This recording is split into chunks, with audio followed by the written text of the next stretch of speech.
Olá, bom dia. Hoje, terça-feira, dia 5 de fevereiro de 2019. Estamos iniciando mais uma transmissão online nas redes sociais, Facebook e YouTube, do programa Hora da Notícia, transmitido de segunda a sexta-feira, sempre de 5 às 7 da manhã, aqui nos estúdios da Rádio Assunção, ao lado dos colegas e amigos jornalistas André Capiberibe e Renato Abreu, tendo na mesa de som nosso querido Saldanha.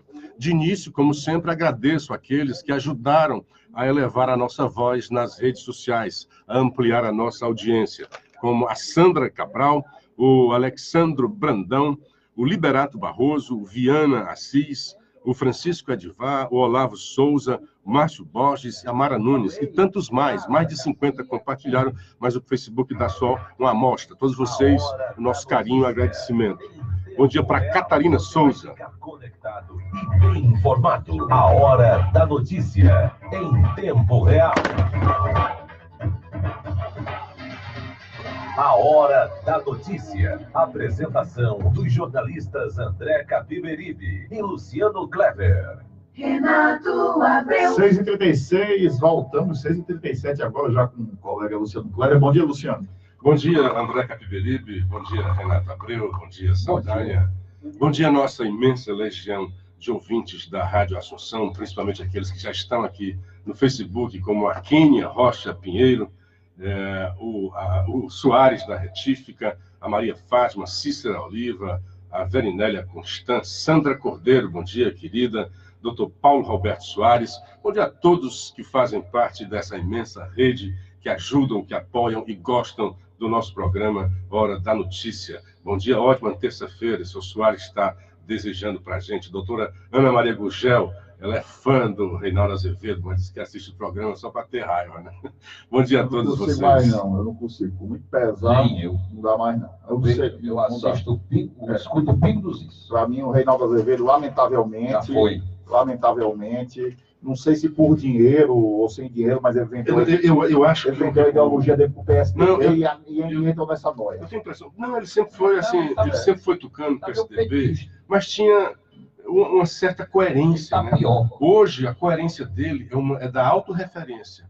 Ele se perdeu assim com a realidade, porque ele diz umas coisas, desde que ele começou a dizer que o Bolsonaro jamais seria presidente, dizer que Bolsonaro jamais iria para o segundo turno, dizer que Bolsonaro era uma fraude, né, em termos de achou que não prosperaria, ele endoidou. E fica inventando, ele quis ser, uma certa época, o contrário do Olavo Souza, se bater com o Olavo de Carvalho, né?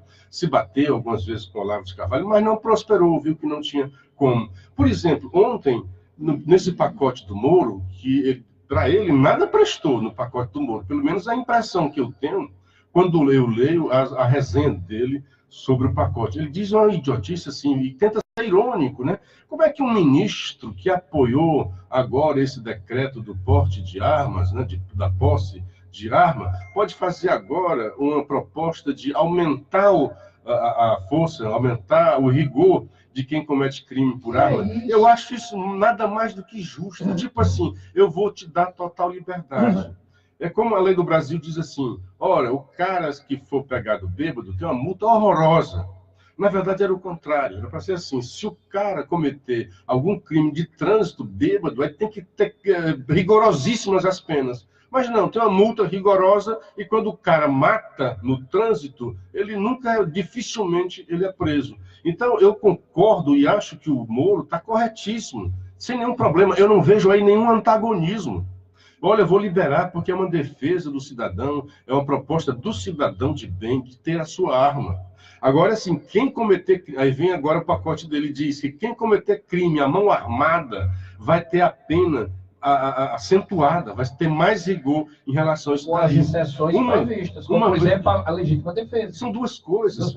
Eu, quando estou dizendo porte de arma, eu estou propondo que esse porte seja dado ao cidadão de bem. E estou dizendo para o bandido que você tendo uma arma e for cometer um crime, e até para você que conseguiu uma arma de forma legítima, se você, ao usar, desviar o uso dela, o uso é para defesa legítima. Se você for usar para se beneficiar de forma criminosa, a pena será elevada. Nada mais justo. Aliás, é até oportuno. No momento em que você libera que de posse e até porte de arma, eu vou dizer para você, olha, eu estou te dando porte de arma, mas estou chamando a atenção para que tu tenha muita responsabilidade no uso desta arma. Porque se tu usá-la de forma criminosa, a pena será aumentada. Então, qual é o antagonismo nesse problema aí que o Reinaldo viu e tentou fazer uma ironia com o ministro? Então, eu louvo, é o contrário, eu louvo o ministro Moro em relação a esse pacote que ele colocou aí. E agora eu faço também, ecoo as palavras do governador Camilo. Primeiro assim, como é bom ver o ministro do diálogo, né?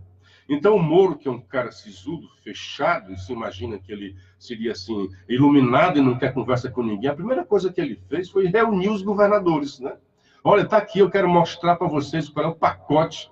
E aí os próprios governadores... apoio, inclusive, das bancadas. Não só o apoio, que eu acho interessante, tem conseguiu apoio, sugestões. Abriu, está aqui, ó.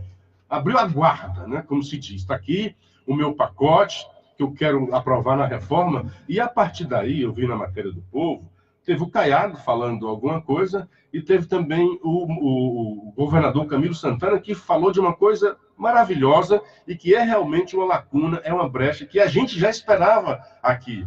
Porque a Dilma fez uma lei antiterrorista, mas com medo de que essa lei atingisse aos seus aliados, né, atingisse os seus aliados, etc., essa turma aí, ela foi assim, não, mas só em caso de xenofobia, em caso de não sei o quê. Então o governador disse, olha, eu estou sentindo falta, isso é o Camilo, eu estou sentindo falta aí da lei antiterrorista. E ele disse, olha, o caso aqui do nosso Ceará, bandidos com explosivos, foram flagrados com explosivos, cometendo crimes de terror contra a sociedade cearense, e nós não vamos poder enquadrá-los numa lei antiterrorista, porque a atual lei é mitigada em relação a isso daí. Então, falhou, assim, é uma proposta que o Moro deve, não sei se ele já falou com isso, mas é bom que ele coloque dentro do seu pacote a mudança da lei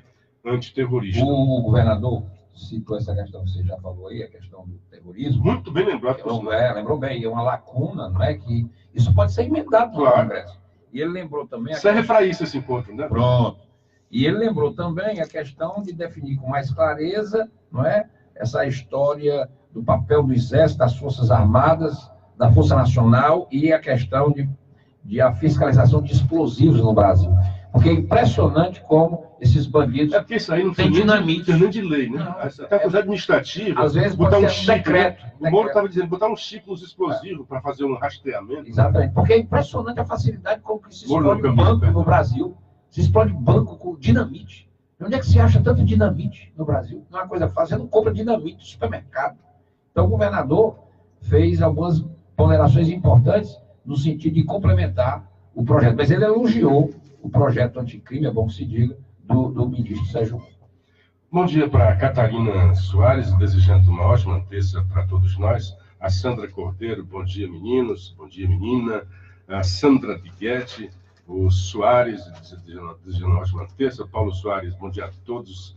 Desde cedinho às 5 estou com um radinho de pilha. O Luciano Fernandes, de Santa Quitéria. A Hilda Soares. Paulo Roberto, como todos os dias ele fala isso, né? Luciano André, um abraço a todos. É o Flávio Cavalcante falando. O Francisco Souza, está chovendo em Quixadá. Boa notícia, né? O Henrique, o Elton Pereira avisando que está retransmitindo o programa na sua rádio web Interativa e Metro de Maranguape. Sandra Cabral mandando bom dia ao Trio Lar, Cícera Araújo e tantas outras, o Jesus Alves e também o Henrique Costa. André, eu vi mais cedo você ouvindo aqui um jurista, um advogado, e ele com temor... Doutor Heleno Nunes. Doutor Heleno Lopes. Heleno Lopes, tem um programa que veio aqui na Assunção, de sexta para sábado, na madrugada. Ele dizendo uma coisa que eu entendo o que ele quer dizer, dizendo que essa lei do Moro, o que é que a lei do Moro está dizendo?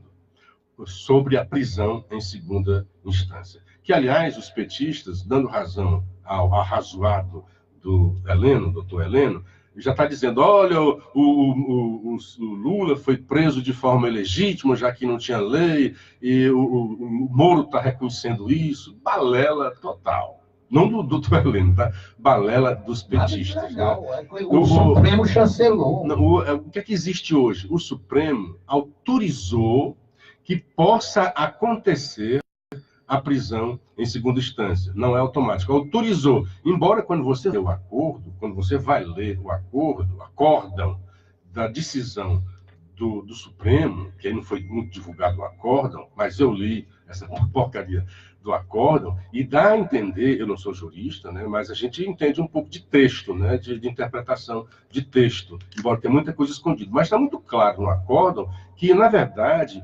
viraria uma normalidade. O normal, segundo o acórdão, seria a prisão em segunda instância, de acordo com o acórdão. Apenas teria que ter bem fundamentada essa prisão, patati e patatá.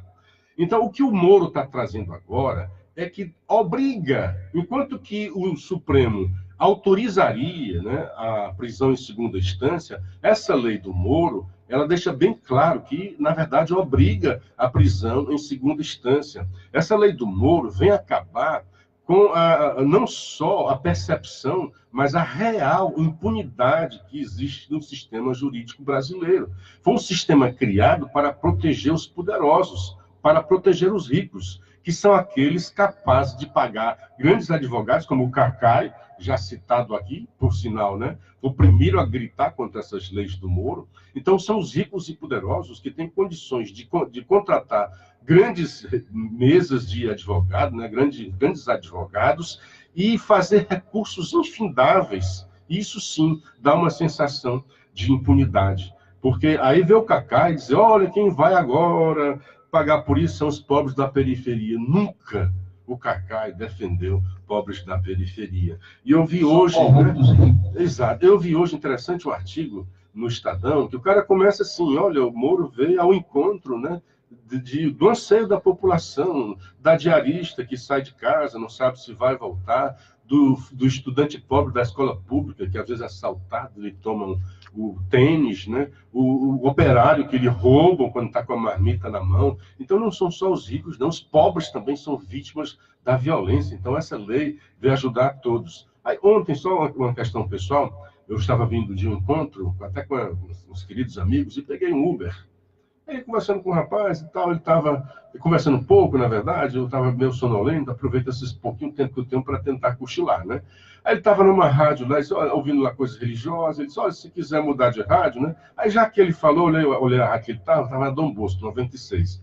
Eu digo, olha, baixa só um pouquinho aí, põe na 95.5 para ouvir notícias. E estava Kennedy Alencar, né? Notório Kennedy Alencar, amigo dos petistas, criticando barbaramente o projeto do Moro e dizendo asneiras que eu vejo repetidas.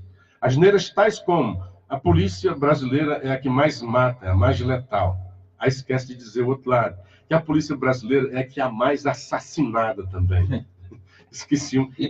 A polícia mata lá dentro do que são mortos. São mortos em confronto, aí ele vai dizer assim, ele diz mais. E outra, as pessoas que... Desculpa, eu não aguento. Aí vê assim, as pessoas que a polícia mata, geralmente são pobres e negros. Como se quisesse dizer que a polícia era racista. Na verdade, racista é esse tipo de discurso. Porque a pergunta que tem que se fazer é essa que o Renato fez. Quem são as pessoas? Em que circunstâncias a polícia mata? Ah, matou em confronto. Se matou em confronto, era bandido. São fora da lei. Nenhum cidadão vai confrontar a polícia com arma na mão. Não, com arma na mão. São bandidos. Agora, dizer que eles são pretos, aí sim é racista, porque é o Kennedy está dizendo que os bandidos são pretos. Não sei, são negros, que todo negro é bandido. E não tem nada a ver. Quando eu digo isso, é porque parado o raciocínio do Kennedy, e eu fiquei aqui comigo matutando isso, que doideira, né? Ele não estava com muito saco para conversar, e o motorista chama a atenção, Renato.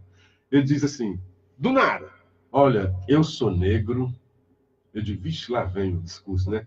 Nunca pela polícia. E ele foi logo dizendo, distinguir. Isso é o discurso, rapaz, pobre, no Uber, te vi que ele não tinha muitas coisas, até pelo carro, né? Mas dizendo e acatando que estava correto. Ele não fazia um discurso que o pacote estava bom, mas ele contrapôs de imediato a essa babaquice, né? Essas asneirices que os jornalistas que gostam de falar bem, né, que tem as pautas politicamente correto, politicamente correto, para dizer, olha, os negros é que vão ser... Ele disse muito claramente, olha, eu sou negro, quase que ele dizia, eu sou negro a vida toda, e nunca fui abordado pela polícia, porque eu sempre agi correto. Já fui abordado pela polícia, já me pediram documentos, e eu disse, pois não, meu amigo, eu me sinto seguro quando chega a polícia, sabe por quê? Porque eu não sou bandido. Exato. Quem se sente seguro com a perna da polícia é bandido. E vá atrás. De bem não tem medo da polícia. Então, o seu Kennedy, para ser honesto, vá atrás e veja quem foi morto pela polícia. E esqueceu de dizer o outro lado. Quantos policiais são mortos em confrontos? E, principalmente, às vezes, são mortos por causa de uma lei que os deixava atrás. E cujas famílias nunca foram visitadas pela turma dos direitos humanos. Uma lei que dizia que ele não podia atirar se não houvesse antes uma ameaça. Ora, eu vou esperar que um cara dê um tiro em mim para só então eu reagir. É óbvio que se um cara puxar uma arma contra um policial, ele deve ser morto imediato. O policial não pode ser ameaçado. E isso acontece nos Estados Unidos. Faça uma ameaça contra um soldado, você é abatido na hora.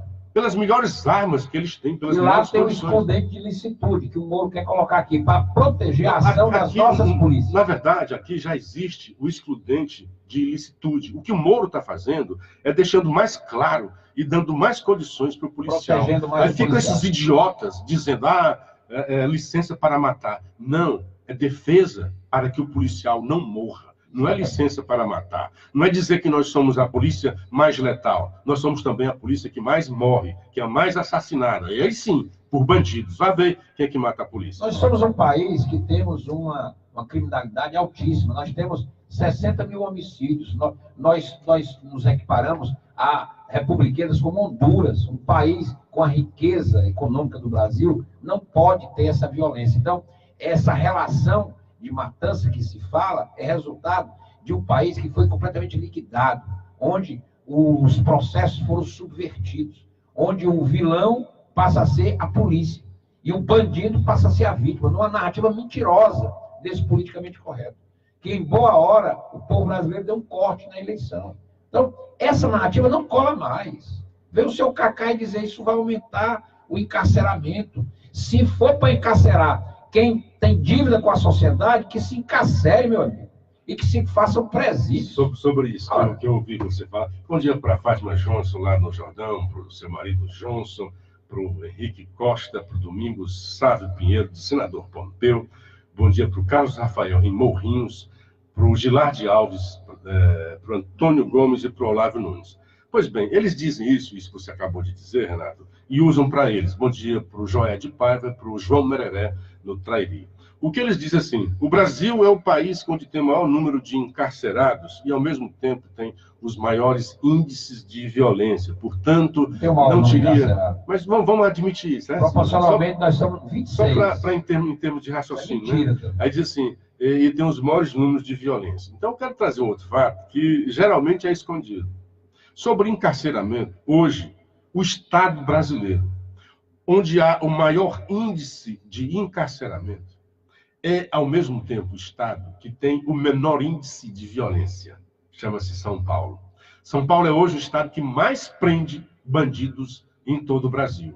É o Estado onde tem o menor índice de violência. Mas eles escondem essa informação porque querem sempre fazer o contrário. Pega o número de violência que tem no Brasil como todo, junto os encarcerados como todo, para dizer que encarceramento não é a solução. Bem, eu até concordo que encarceramento... É pouco, Luciano. Olha, de 10 homicídios no Brasil, 7,5 a 8 continuam impunes. Então, a gente prende é pouco, porque o ceito mata e não é identificado que a Polícia Judiciária brasileira está esfacelada. A não ser em São Paulo, está acima da média. A média de elucidação de um homicídio no Brasil é 2, qualquer coisa, não chega nem a 3. São Paulo é que tem uma média entre 10 e passa de 6. Mesmo assim, está abaixo da média, por exemplo, da cidade de Nova York, que é de 9. De cada 10 homicídios, 9 são devidamente esclarecidos e os responsáveis levados às barras da justiça. Então, nós prendemos é pouco, porque a gente ainda tem que melhorar a atuação da nossa polícia judiciária, para que ela faça os inquéritos e identifique os homicídios. E o homicida sendo identificado, ele será levado a julgamento, condenado e vai para a cadeia. Então, esse problema, eu não vejo problema nenhum se o Brasil precisar construir presídios. Se esse é o preço para a gente ter a nossa paz social, pelo menos nesse momento, que se faça. Agora, nós não podemos mais conviver com a impunidade. Nós não podemos. E nem está preocupado porque advogados vão reclamar, porque a lei do Moro pedir que eles tirem bandido na cadeia e vai diminuir o ganha-pão de advogados. Eu não estou preocupado com o ganha-pão de advogado. Eu estou preocupado com o bem-estar da sociedade. Agora, tentando fazer uma empatia, só para fazer uma empatia com o raciocínio, com o argumento deles, digamos que o encarceramento seja um mal, seja um problema. Qual seria a solução? O cara comete crime e o que é que nós devemos fazer com eles? Deixá-los soltos? Devemos incentivar a continuidade do crime? Unidade? Porque se o encarceramento não for uma tentativa de contê-los, de pelo menos deixá-los de lado da sociedade, qual seria a solução? Que solução eles nos apresentam? Como é que faz? O que eles dizem, Senado? Não, o encarceramento não é solução. Sim, qual seria a solução? O cara mata, estupra, qual seria a sair, deixa ele solução? solto? Matar os caras? Porque eles não, porque se for encarcerado, é mais um que vai ficar na mão das facções e não sei o quê. Mas faz o quê? Faz o quê? Aí o Estado toma conta dos presídios e acaba com esse negócio desse poder dessas facções, como o Ceará começou a fazer agora. E Oxalá seja levado a bom termo. E eu vou torcer por isso. Porque ontem eu soube do amigo meu que se encontrou com esse secretário Albuquerque, num determinado shopping do Ceará, e ele falou, parabenizou, e o secretário sendo muito abraçado e parabenizado pelas pessoas de bem que circulavam no shopping, reconhecendo o trabalho do secretário Albuquerque aí da penitenciária. Ele estava no shopping no domingo, no seu momento de lazer, com sua família, as pessoas o reconheceram e foram cumprimentá-lo e dar a ele o apoio da sociedade. O secretário continue firme. E ele disse, nada vai mudar, a determinação minha do governador é enfrentar, e o Ceará vai sair desse problema. E a sociedade reconhecendo, apesar da... Que notícia boa, né? A sociedade reconhecendo que esse é o caminho. Desmantelar o empoderamento desses caras, tá entendendo? Melhorar a condição dos presídios, desmantelar esse poder que eles dizem que tem, que isso é fraqueza do Estado. E o resto é endurecer penas, e bandido é bandido, cidadão é cidadão. O querido Neil Silveira, lá de Sobral, está dizendo que o alto índice de encarceramento também está ligado à morosidade da justiça, que deixa milhares de detentos que já cumpriram sua pena e ainda continuam presos. Aí é o Poder Judiciário. O Poder Judiciário realmente é moroso. E não é só isso, né, Neil? Tem muita gente que está preso sem condenação, preventivamente, e o juiz ainda não se definiu. Tem que julgar. Tem que julgar. Se tem que ser preso, se tem que ser condenado, que se condene. Se já cumpriu sua pena aqui, volte para a sociedade, já pagou a sua dívida com a sociedade, volte ao convívio. Mas realmente é o sistema judiciário que tem que ver, e não o Moro. Assim, eu acabei deixando de concluir o que o doutor Heleno tinha falado. O que ele acha é que essa lei do Moro pode beneficiar o Lula. Primeiro, eu acho assim, nós não podemos fazer uma lei pensando em A ou B, né? Se vai beneficiar ou se vai prejudicar o Lula. Segundo, pela própria Constituição, nenhuma lei pode retroagir para prejudicar, portanto, não retroagiria também para beneficiar. O que ele diz é que pode dar argumento aos ministros do STF que queiram soltar Lula. O que eu digo, doutor Helena, é que esses caras, se quiserem soltar o Lula, não precisariam dessa lei do Moro. Soltar aí o cara da pressão social. É outra história. Hoje é a sociedade brasileira que está exigindo isso daí. O doutor Moro deixou muito claro, né, que não prender esse povo é deixar impune. Porque aí fica dizendo... Outra coisa, tem gente criticando a plea bargain, né? Que aí, então, até o Reinaldo diz, traduzido literalmente por barganha. A tradução, na verdade, é negociação, né? Que é plea bargain, mas o termo literário é barganha, mas a gente tem que traduzir para o nosso dia a dia. Seria o termo normal, a tradução normal seria negociação judicial. Inclusive, Luciano, só explicar... E que é muito feito isso nos Estados Unidos. O direito anglo-saxão, o nosso direito é romano. Então, o direito brasileiro é mais complicado, mas há um certo hibridismo no direito, e o Brasil começou a fazer essa transição com a Lava Jato. A Lava Jato tem também esse condão de ter feito essa transição do país que não punia ninguém, o reino da bandidagem, da impunidade, para um país que começou a punir, inclusive, milionários, gente do colarinho branco e do andar de cima. Quem fez isso foi a Lava Jato. E essa transição aproximou um pouco o direito romano brasileiro do direito anglo-saxão, que impera nos países como a Alemanha, a Inglaterra e os Estados Unidos. E lá prevalece a questão da negociação. O processo, ao invés de ser judicializado, é feita uma negociação do réu com seu advogado e o Ministério Público. O réu assume a culpa, se estabelece algumas condições, ele entrega bandidos que estão na escala acima dele e se faz uma negociação. E se encerra o processo, ao invés de se judicializar eternamente. Então, o que o Moro está querendo estabelecer é criar no Brasil esse mecanismo, que ele usa esse termo em inglês, que é muito usado nos Estados Unidos da América do Norte. E para isso tem que ter o Ministério Público bem atuante, participante. Isso já está acontecendo mais ou menos na Lava Jato. A lei de delação premiada, ela é um pouco disso, porque ela não só encarcera, ela não quer só prender o meliante, ela quer que ele colabore com a justiça. Se ele colaborar, ele tem o ganho dele, a diminuição de penas, mas ele tem que devolver as provas, ele tem que devolver o dinheiro ilícito captado, e isso tem sido feito pela Lava Jato. Quer dizer, isso foi uma grande conquista civilizatória que o Brasil fez nos últimos 5 anos com a Lava Jato. Então, a Lava Jato, ela é de uma importância vital, né? E ela deve continuar, e ela deve ser fortalecida. A Jane Azeredo está encarcerar, ela é a favor de encarcerar, mas não só encarcerar, botar os caras para trabalhar, eu concordo. Colocar para trabalhar no campo, nas estradas, na construção civil como ajudante. O Paulo Sarazate foi construído na intenção de ter horta para suprir o presídio. Não tem nem cebolinha plantada, né, que ela está dizendo. Bom dia para o Auriclécio Macedo. E não é só a questão da origem anglo-saxônica ou é romano. Né? A gente sempre teve essa tradição romana. O problema é você se apropriar dos princípios, né, que estão lá para causar impunidade. Nós podemos continuar com o direito romano sem nenhum problema. Agora, tem que deixar claro que o direito romano ele é muito legalista e muito em defesa de gente do bem.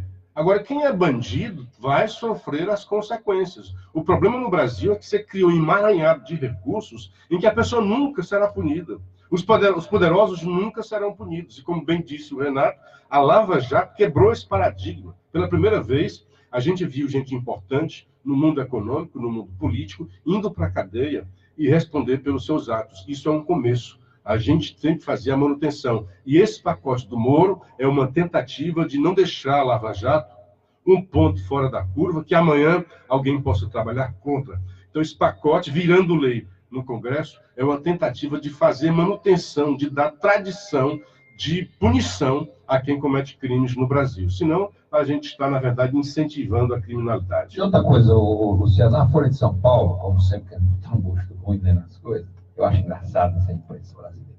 Ela botou assim, como ela não podia criticar, ela botou assim, Moro, aí bota entre aspas, recicla pacote anticorrupção que não avançou no Congresso. Querendo depreciar o pacote do Moro, dizendo o seguinte, que o Moro deu uma chupada no pacote que o Ministério Público apresentou através daquela lei de iniciativa popular que foi apresentada no Congresso entre 2016 e 2017, num outro contexto. Ora, eu acho que isso só valoriza mais ainda o Moro. Primeiro, que ele sempre concordou... Não, e ele melhorou bastante. Ele melhorou o projeto. Primeiro, ele melhorou. Segundo, ele aproveitou ideias boas que foram... Qual é o problema de você aproveitar ideias boas? Qual é o problema de você aproveitar ideias boas? Quer dizer, o que a Folha de São Paulo está vendo como ruim, eu vejo como positivo. Eu também. Um ministro que não quer inventar a roda, pelo amor de Deus.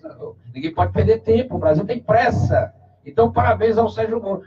Já tinha algumas ideias postas, que naufragou de um contexto diferente, que era um contexto de governo Temer. Nós estamos numa outra perspectiva, um governo super legitimado pelo voto popular. É outro momento histórico que o Brasil está vivendo. Bom dia para a dona Fátima Garcia, está aqui aplaudindo o nosso programa, batendo palmas aqui com as mãozinhas, e gosta muito realmente do nosso programa. Então, eu concordo com você. O que a Folha fez é aquela história que você disse sempre de botar gosto ruim, né? A Folha é uma barata. É um jornalismo, né? Barato, né? É um jornalismo barato. Mas eu acho que o pacote tem mais coisas, né? Muito mais coisas ainda. São, acho que umas 14 alterações na lei brasileira. Acho que vai ajudar a dizer que o crime não compensa no Brasil. É possível que os crimes continuem, mas nós teremos todo um aparato legal para combatê-lo, né? Dentro da lei, no reforço para a polícia, vai dizer que o policial realmente tem que fazer o seu trabalho, vai transformar o Caixa 2 em crime, né? Os caras ficam dizendo, mas o Onix aí, então, ministro, e tal. Não, puxa, não vai retroagir para prejudicar ninguém. Vai dizer assim, a partir de agora, toda lei é assim. A partir de agora, quem cometer isso, assim assado, isso aqui é um crime e tem mais rigor, não vai ter prescrição fácil, porque o Caixa 2 era crime, mas era um crime de segunda categoria, facilmente prescritível, então agora vai ter mais rigor para o Caixa 2. Realmente, quando você dizia que não tinha, todo mundo estava fazendo, à vontade. O Moro chegou e disse, olha, Caixa 2, na verdade, é um crime tão grande quanto o outro. O Moro diz que Caixa 2 é corrupção. Aí fica o Reinaldo cobrando. Você vai dizer, então, que o Onyx é corrupto? Olha, a lei é a partir de agora. Porque se o que antes não era crime, não era considerado crime, não posso eu agora dizer que é crime. Não pode ser condenado por passado. Como aquela história que às vezes o André fica dizendo que do Caetano Veloso, que na época não era crime, né? E vocês, não, é criminoso contra a mulher dele, né? Rapaz, um camarada, para mim, é um crime moral, um crime contra Deus. Não, eu digo assim, mas não era crime. Todo crime tem que ter uma lei que o especifique, que ele é um amoral. Né? Já não era essas coisas lá. Né? Mas não é, se não tinha um crime, não pode ser considerado criminoso. Um camarada que se servicia de uma criança de 13 anos, para mim é um criminoso. É um vilão. Para mim ele merece serrar na cara. Hoje a lei diz que é, tá certo? Como a lei antigamente não era, né? Lá na Grécia Antiga, os caras abusavam de crianças. Mas ele é de esquerda, André, aí ele é protegido pela turma do politicamente correto. Rapaz, que coisa triste. Quando eu vejo essa notícia aqui, eu acho triste. Isso aqui é o começo do fim de uma grande empresa. A Justiça de São Paulo, mais precisamente a segunda vara empresarial do Tribunal de Justiça, negou na noite de ontem, segunda-feira, a interdição do presidente do Grupo Bandeirante de Comunicação, João Carlos Saad, conhecido como John. O processo é movido por duas irmãs dele, Márcia de Barros Saad e Maria Leonor Saad, herdeiras do conglomerado Bandeirantes. A decisão é a quinta tentativa das irmãs de conseguirem uma liminar para tirar o irmão do comando do grupo Bandeirantes. O Johnny Saad, conhecido como Johnny Saad, ele preside o grupo Bandeirantes, são 40 empresas, além do espólio da família Saad e dos 5 filhos do fundador da Bandeirantes, João Jorge Saad, que morreu em 1999. A Bandeirantes passa por problemas sérios de caixa, dívida, que estão na casa de 1 bilhão e 200 milhões de reais, segundo matéria publicada no site Brasil Journal, publicada na segunda-feira, diz que a Bandeirantes está atolada em dívidas que superam 1 bilhão e 200 milhões de reais. Aí você vê uma guerra de família, duas irmãs querendo tirar o irmão da presidência do grupo. Que família, né? O dinheiro é um negócio desgraçado muitas vezes, né? O fio metal, como se diz, né? Acaba com família, né? Leva irmão a matar irmão. Que coisa podre, né? Que coisa lamentável, né? Uma empresa que foi erguida por uma família e que vai se destruir pela mesma família. Lamentável, sim. E é difícil e é chato ver também é a questão da tecnologia, de empresas de comunicação que não estão se adaptando à nova realidade dos distintos modais de comunicação e estão quebrando, né? Não é só a Bandeirantes. O poder está quebrado. 1 a, bilhão e 200 a Veja milhões quebrou, a de Veja quebrou, a Globo tem dificuldade, a Folha também passa por algumas dificuldades, tem que se adaptar. Quando a câmera digital veio, se tornou realidade... Que vender empresa e pagar dívida. A Kodak quebrou, cara. A Kodak quebrou, porque não soube se adaptar à nova realidade digital. Não tem mais, existe mais fotografia. Exatamente. Né? Não tem mais fotógrafo. Olha aquela figura do fotógrafo, né? Que é uma figura gostosa, o fotógrafo estava na festa. Aí as pessoas não existe chamavam... ainda, existe. Não funciona, todo existe. mundo bate foto. O meu afilhado, o meu sobrinho, irmão do Valtinho, o filho do Valtinho e da Beatriz, ele fez batizado um dia desse, agora em janeiro, e teve fotógrafo. Então a gente recebeu as fotos. Só que, enfim, é uma coisa muito rara. Agora, eu lamento aqui uma empresa que tem uma história, né, uma tradição do jornalismo, se acabe desse jeito. E pelas mãos da própria família, né? Esse negócio de adaptar, tem que adaptar tanto a empresa quanto profissional. Eu estou me lembrando agora, quando eu estava no Diário, aí uma colega, que é muito sindicalista, gente boa, grande profissional, mas com essa visão atrasada, né? Olha, o jornal queria levá-la, queria mandá-la para cobrir um evento no Rio de Janeiro. E ela se recusou porque achou que era um assunto. O jornal, assim, olha, que ela ia ganhar diária, ganhar uma viagem, era bom para ela. Eu disse, não, mas o jornal quer que eu faça também fotos. Oh, meu Deus do céu. Então ela disse, se fosse, estaria tirando o trabalho de um fotógrafo. Olha, hoje, cada vez mais, o profissional da comunicação é múltiplo. É multi, então ele tem que dominar tudo. Não estou querendo dizer, o fotógrafo tem que aprender a escrever também, viu? Assim como o jornalista tem que aprender a tirar fotografia, o fotógrafo também tem que aprender a escrever. Nós seremos cada vez mais múltiplos. O mercado exige cada vez mais da gente. O resultado não foi. O jornal perdeu, porque não tinha como mandar os dois profissionais. Ela perdeu, porque perdeu uma grande chance de cobrir um grande evento. Tudo bem, que é um trabalho profissional. E o fotógrafo também não foi beneficiado. O resultado foi perda para todo mundo quando fica nisso. Então, todo mundo e ou se adapta, porque o caminho de volta... Volta fora. Você citou o Diário do Nordeste. Não, e ainda no Diário. Quando veio o mundo digital, teve pelo menos uns 2 fotógrafos que não tinha como. Eu não consigo tirar foto com a máquina digital. E continuava tirando lá com outra máquina. Ficou por ali, hoje está fora. Está fora do mercado. Você citou o Diário do Nordeste, as redações do Sistema Vesmares de Comunicação já estão unificadas. A pauta, o camarada que sai para fazer pauta para a TV Vesmares, para a TV Vai para o jornal, faz para o jornal, faz para a Rádio Vesmares, já tem tendência. Concorde ou não, eu tenho... Agora, falar em jornal, hoje tem... Eu queria falar disso porque é uma maldição que se tornou uma bênção. Hoje o Érico Firmo está muito bom na sua coluna. Tem poder que só o velho PMDB alcançou. E olha que o DEM não tem a maior bancada, nem numa casa, nem noutra. O DEM não foi alinhado, né? Na verdade, o DEM apoiou o Alckmin, né? Formalmente apoiou o Alckmin, né? Mas formalmente, né? Formalmente apoiou o Alckmin e está aí hoje no governo Bolsonaro elegendo, tem um dos principais ministros, que é o Onyx, preside a Câmara e preside também o Senado. Preside o Congresso como um todo.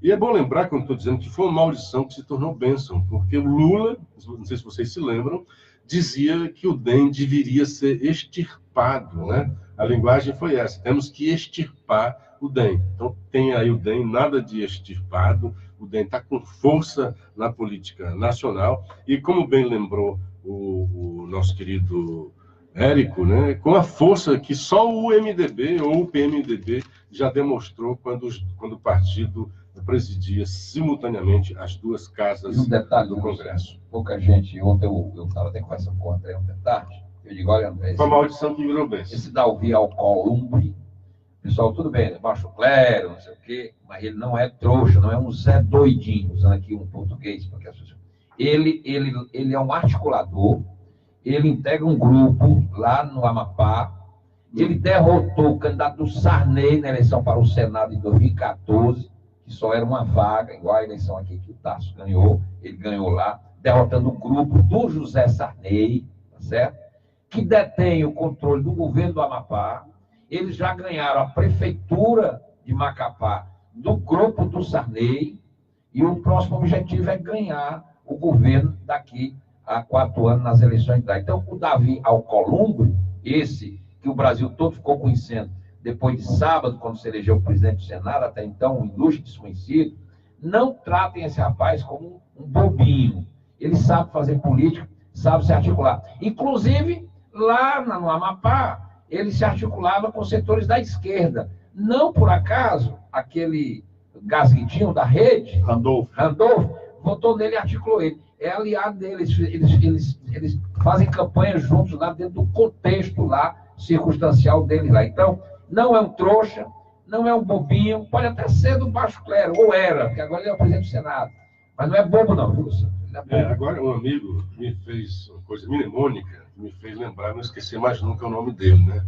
Disse, Luciano, o nome do presidente do Senado parece uma advertência do Ministério da Saúde. O álcool lombra.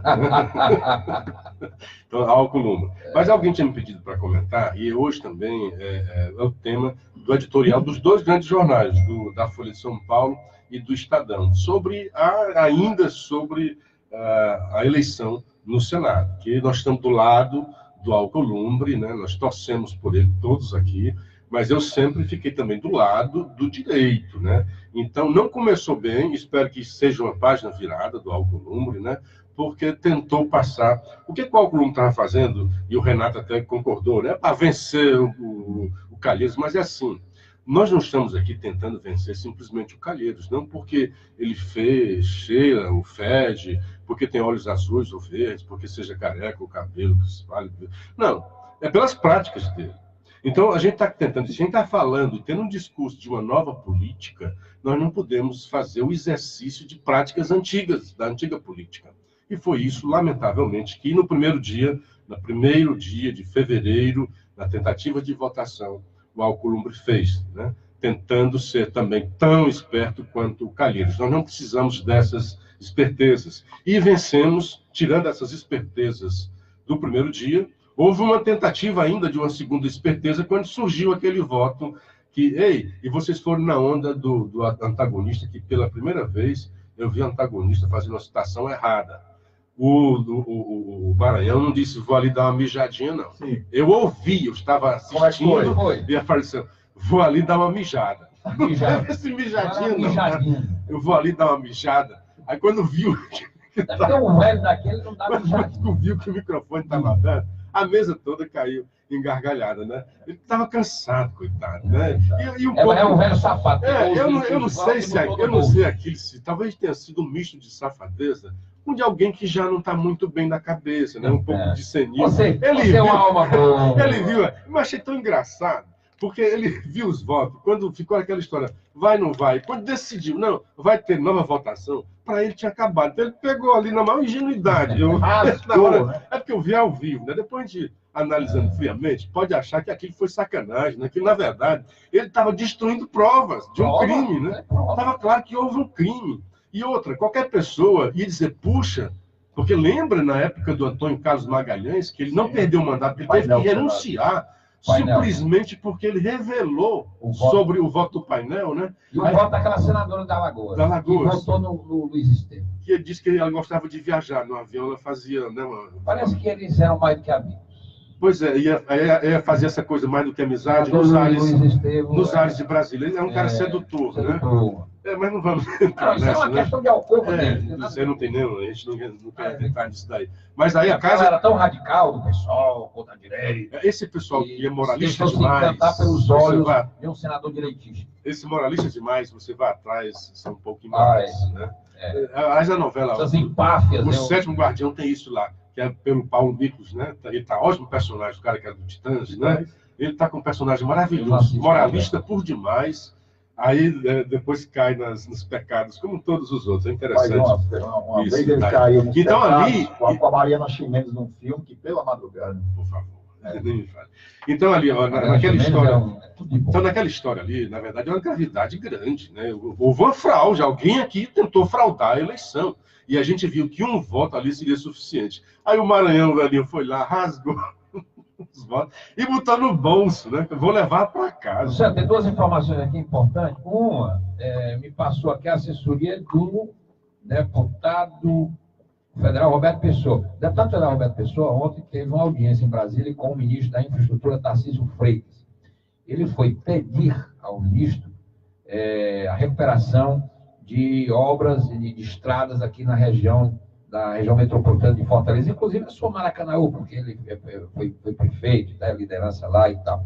Pois bem, e o deputado Roberto Pessoa, do PSDB, que ontem teve um encontro com o ministro da Infraestrutura, Tarcísio Freitas, em Brasília, está revelando aqui que o governo Bolsonaro já bateu o martelo e vai privatizar o aeroporto de Juazeiro do Norte. A privatização deve acontecer no próximo dia 15 de março. Você parece que vai privatizar tudo. Na Bolsa de Valores de São Paulo, a Bovespa. O valor mínimo para o aeroporto de Juazeiro é 193 milhões de reais. Duas empresas, uma alemã e outra francesa, estão interessadas no aeroporto de Juazeiro. Aliás, os aeroportos brasileiros serão privatizados e está certíssimo o governo. O governo tem que cuidar de aeroporto, mano. Tá certo? Essa questão de... O governo tem que cuidar do tráfego aéreo, que é do SINDACTA, do Ministério Aeronáutico. Tudo bem, o tráfego aéreo é questão de segurança nacional. Aeroporto não. Terminal aeroportuário, navio, isso tudo a iniciativa privada faz muito melhor do que o Estado. Porque o Estado só traz ineficiência, corrupção e empreguismo para esses cabides de emprego, para esses órgãos. Então, o governo está certo, está aqui a informação dada pelo deputado Roberto Pessoa, o aeroporto de Juazeiro do Norte vai ser privatizado em 15 de março na Bolsa de Valores de São Paulo, e o valor mínimo é 193 milhões de reais. Já tem uma empresa alemã e uma francesa, no mínimo a Fraport, que já opera o terminal aqui do Pinto Martins, está interessado em expandir seus negócios no Ceará. Que assim seja. Eu sei que quem anda no aeroporto Pinto Martins já sentiu a diferença da administração privada para a administração antiga no Pinto Martins. Aliás, a qualidade do serviço melhorou. A boa notícia aí não é que o aeroporto vai ser privatizado. A boa notícia é que tem empresas interessadas em comprar, né? Exatamente. Um bom dia para o doutor Ângelo Magalhães. O doutor Ângelo está sempre reclamando, a gente vai dar voz para ele. Ele diz que está saindo para trabalhar e enfrentar a buraqueira de Chaval, a Barroquinha. Para que servem as multas, o IPVAs que pagamos, né? Então, ele tem sempre reclamado. A gente fala que as estradas são boas e tal. Usa muito essa estrada. Vai lá de Chaval, a Barroquinha, ele diz que está sempre esburacado. Que, aliás, é uma ótima terra ali, bonita, tem muita coisa bonita ali, né? Bom, e uma informação política aqui, meu caro André Capiberibe, é que o deputado federal Domingos Neto foi escolhido ontem, por unanimidade, novo coordenador da bancada federal do Ceará. Ele vai ter o papel de fazer articulações junto ao governo federal. A reunião contou com a presença de 2 senadores, no caso Ciro Gomes e o Eduardo Girão, e 13 dos 22 deputados federais. A prioridade será na área da segurança pública e também na área da infraestrutura e das rodovias, além dele ser o elo entre as reivindicações da bancada e a esplanada dos ministérios em Brasília. É um menino novo, muito bem articulado. Filho do Domingos Neto. Foi escolhido ontem por unanimidade nessa reunião do colegiado. Muito bem articulado. É uma pena que o Domingos Neto, o Domingos Filho, tenha saído tão cedo da política, né? Por que ele não renuncia esse mandato dele no TCM e volta a fazer política? Uma das pautas que a bancada do Ceará vai querer levar para o ministro Tarcísio Gomes, da infraestrutura. Eu acho que ele não deixou de fazer política, viu?